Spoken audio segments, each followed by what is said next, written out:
এটা Godrej company split AC outdoor unit inverter AC R32 গ্যাসের।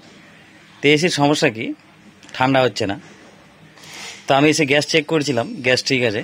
তো এখন এটাকে চেক করবো আসলে কম্প্রেসার লেস পাম্পিং হয়েছে কিনা, আসলে কম্প্রেসার লেস পাম্পিং নাকি ভালো আছে সেটাই চেক করব। তো এসিতে পাওয়ার দিয়ে দিয়েছি, তো গেজ মিটার লাগিয়ে নিয়েছি এসির ডিসচার্জ ভালভের সঙ্গে, দেখতেই পাচ্ছেন। তো এবার এসিটি অন হলেই প্রেসার চেক করব যে প্রেসার কেমন দেয়, তারপরেই দেখবো যে প্রেসার নামে যায় কিনা। তো দেখতে পাচ্ছেন আউটডোর ইউনিট অন হয়ে গেছে। প্রেসার দেখি প্রেসার কেমন ওঠে। তো দেখতে পাচ্ছেন আস্তে আস্তে প্রেসার উঠছে মিটারে উপরের দিকে, কিন্তু খুব স্লো উঠছে। আর এদিকে সেকশন লাইনে দেখতে পাচ্ছেন টানছে, না টানা না।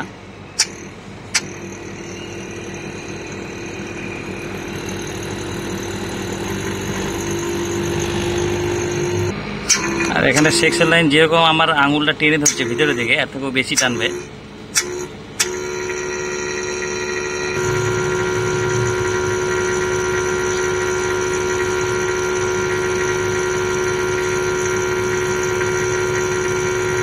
গেজ মিটারে 500 PSI প্রেসার হয়ে গেছে, তাই এসিকে অফ করে দিয়েছি।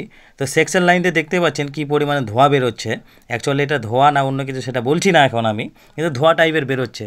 তো এইরকম যদি ধোঁয়া টাইপের বের হয় তাহলে কম্প্রেসার লেস পাম্পিং। আর গেজ মিটারে দেখতেই পাচ্ছেন কি স্পিডে প্রেসার ডাউন হচ্ছে।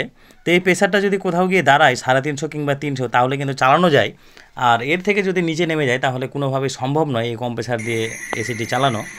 তো দেখতে পাচ্ছেন 350 নিচে নেমে গেছে, মানে 300 নিচে নেমে যাবে যেই স্পিডে নামছে। তো অ্যাকচুয়ালি এটা লেস পাম্পিং হওয়ার জন্যই এই এসিটি ঠান্ডা করছিল না।